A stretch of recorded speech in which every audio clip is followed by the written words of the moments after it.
Salve, salve pessoal do canal Histórias de Entidade. Pessoal, olha para vocês verem, nesse vídeo aqui a gente vai trazer uma história magnífica, um Itã, tá? Um Itã, para quem não sabe, é uma lenda, né? É uma história, né, dos orixás. Isso mesmo. Vamos falar sobre um orixá em específico, no caso Oxóssi. Sim, vamos trazer aí uma pequena lenda, uma pequena história do orixá Oxóssi. A história até porque ele recebeu este nome de Oxóssi, tá?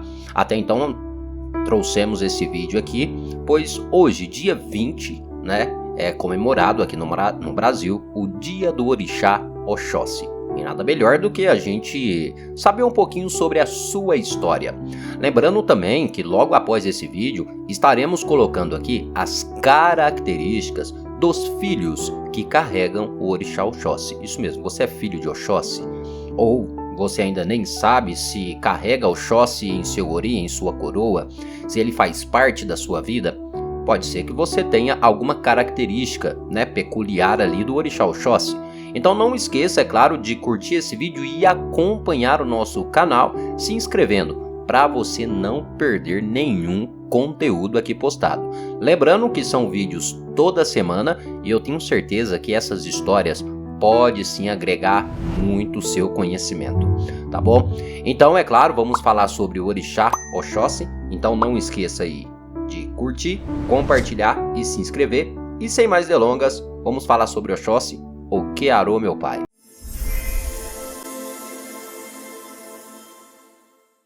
Vamos iniciar, pessoal. Vamos citar aqui o nome de Olofim. Isso. Olofim era o governante, tá ok? Da cidade de Ile-Ife, tá? É um lugar de origem de todos os Iorubás, de todo o povo Iorubá, tá bom? Cada ano, na época da colheita, Olofim comemorava em seu reino a festa dos inhames. Isso mesmo. Ninguém no país podia comer dos novos inhames antes da festa, tá ok? Pois bem, chegando o dia, o rei Olofim estava ali no seu pátio, no palácio. Suas mulheres sentavam-se à sua direita, seus ministros sentavam-se à sua esquerda e os seus escravos sentavam-se atrás dele, tá bom? Nisso, os escravos agitando leques e espanta-moscas, e os tambores também soavam para saudá-lo. Enfim, as pessoas reunidas comiam inhame pilado e bebiam o vinho de palma. Eles comemoravam e brincavam, ou seja, era uma comemoração, era uma festa, tá? Ali na cidade de Ile. Porém, de repente, um enorme pássaro, um pássaro bem enorme, voou sobre a festa. O pássaro voava à direita e voava à esquerda, até que este pássaro veio a pousar sobre o teto do palácio. A estranha ave, gente, ela tinha sido enviado, né, pelas Inhaminzagé. O que seria essas Inhaminhagé? Inhaminhagé eram feiticeiras e elas estavam furiosas. Sabe por quê? Porque elas não tinham sido convidadas para a festa. Sim, então aquele pássaro enorme tinha sido enviado pelas feiticeiras, né, ali para o palácio, para que o rei, o governante ali, no caso o Olofim, né, tivesse o seu reino destruído, né, acontecesse tragédias, né, então elas fizeram essa magia, essa feitiçaria, porque elas ficaram bravas, né, furiosas, nervosas, porque elas não foram convidadas para a festa do inhame. As pessoas ficavam o quê? Elas estavam assustadas e elas comentavam: vamos rápido chamar os caçadores mais hábeis do reino, ou seja, vamos chamar os melhores caçadores para tentar matar essa ave, porque essa ave foram as Yamins que jogaram aqui, ou seja, foram as feiticeiras. Então a gente precisa dar um jeito. Ok, então assim foi feito. Dido, tá? Em Oyo, Nigéria, trouxeram um caçador chamado de Oxotogun, o caçador das 20 flechas. o rei lhe ordenou matar o pássaro com as suas 20 flechas. Pois bem, o Sotogum afirmou que, desta forma, que me cortem a cabeça se eu não matar esse pássaro. Assim, ele lançou as suas 20 flechas, mas nenhuma atingiu aquele enorme pássaro. O rei, amargurado, com raiva, mandou prendê-lo. Tudo bem, continuou. Veio outro caçador, de Moré. Sim, de Moré. Chegou, no caso de Moré, da cidade de Osotojin, tá? Chegou. Era o caçador das 40 flechas. O rei lhe ordenou: mate aquele pássaro com as suas 40 flechas. O Sotojin, que era o caçador das 40 flechas, afirmou que me condenem à morte se eu não matar esse pássaro. Assim ele lançou as suas 40 flechas, mas nenhuma atingiu aquele enorme pássaro. É claro que o rei mandou prendê-lo. Enfim, depois se apresentou o caçador Oxodotá, o caçador das 50 flechas. Oxodotá afirmou que extermine toda a minha família se eu não conseguir matar esse pássaro com as minhas 50 flechas. Ele lançou as suas 50 flechas e o que aconteceu? Nenhuma dessas flechas atingiram o pássaro. O rei mandou prendê-lo também. Estava complicado, o povo estava assustado, com medo, pois um caçador que era muito conhecido, que utilizava 50 flechas, não havia conseguido acertar uma flecha sequer naquele pássaro. Pois bem, aquele pássaro estava enfeitiçado. Mas enfim, de Irema, chegou finalmente o Shotogan Shoshu. Vamos citar que é o Shotogan, somente isso. O caçador de uma flecha só. O rei ficou um pouco desconfiado com apenas uma flecha, não é possível? Mas enfim, o rei lhe ordenou matar o pássaro com a sua única flecha. O Shotogan afirmou: olha, que me cortem em pedaços se eu não conseguir derrubar aquele pássaro. Ouvindo isso, gente, a mãe de Shotogan, que não tinha outros filhos, foi rapidamente consultar um babalaô, que no caso é um adivinho, e saber o que fazer para ajudar o seu filho, porque era o único filho que ela tinha, e ela ficou com medo porque aquele pássaro estava enfeitiçado, e ele só tinha apenas uma flecha. Aqui o outro caçador que tinha 50, o outro tinha 40, nenhum deles conseguiram acertar.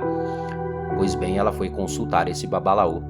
E o babalaô disse assim para ela: seu filho está a um passo da morte, ou às vezes da riqueza. Faça um ebó, no caso, faça uma oferenda à morte. Toma-se ela a riqueza. E ensinou-lhe como fazer essa oferenda, que agradasse o quê? As feiticeiras, as Yamins. A mãe sacrificou então uma galinha, abrindo-lhe o peito da galinha.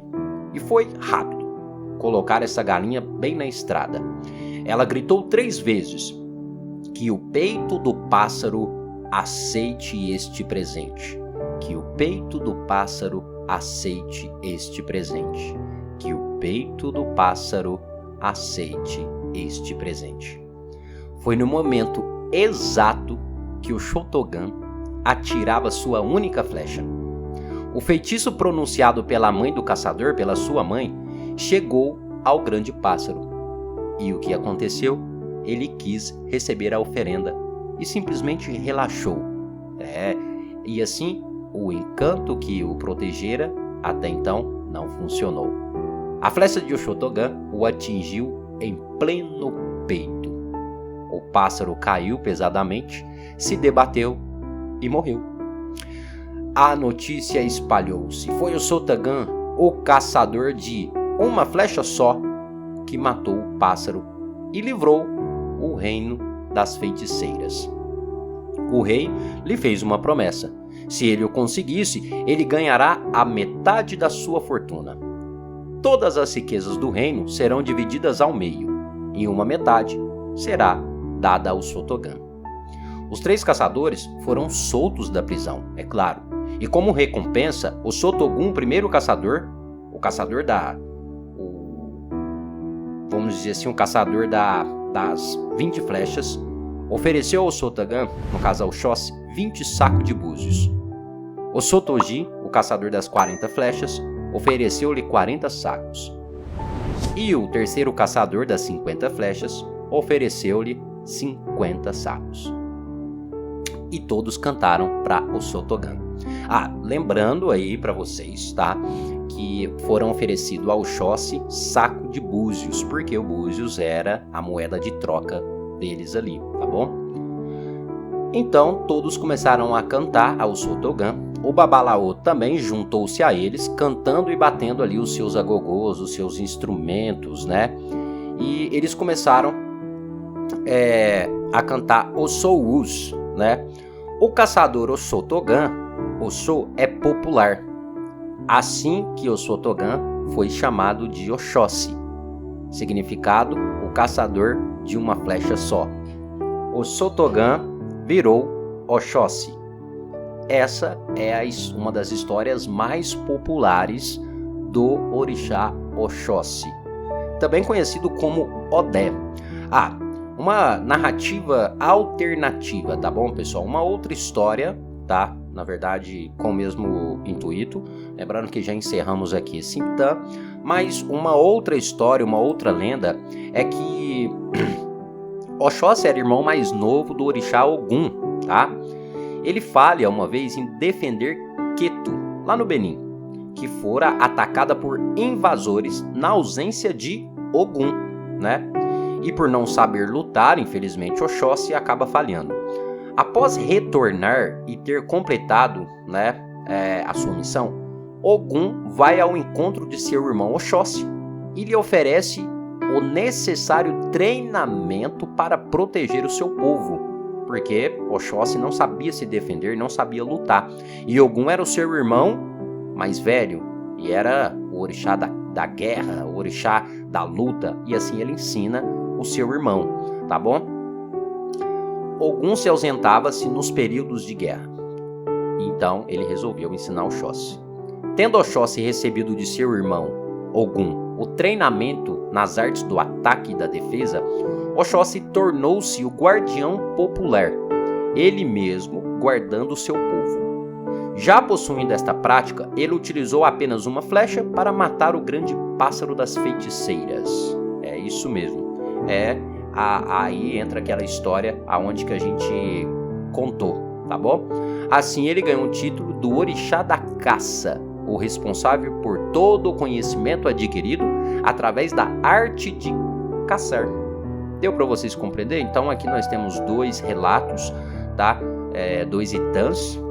Se a gente for parar para analisar, são 2 histórias bem similares, bem parecidas. Uma que foi Ogum que ensinou Oxóssi essa arte da caça, e a outra ali foi a sua mãe, né, que teve que fazer uma oferenda para poder ajudar Oxóssi ali naquele momento do grande pássaro. Mas vocês gostaram desses Itãs, pessoal? São 2 histórias bem interessantes, né, para a gente poder conhecer Oxóssi, porque ele ganhou esse nome. Oxóssi é o guerreiro de uma flecha só, também significa caçador. Em Yorubá é Odé, e né, eu acho que é uma história bem interessante, como eu falei para vocês, para a gente conhecer um pouco, né, saber um pouco ali da origem, né. Eu espero que vocês tenham gostado. Não esqueçam de curtir e de compartilhar, lembrando que em breve a gente vai trazer aqui as características dos filhos do orixá Oxóssi, então é muito importante que você acompanhe o canal, tá bom? Mas é isso, pessoal, muito obrigado aí a cada um de vocês, até o próximo vídeo, e Okearô, meu pai Oxóssi.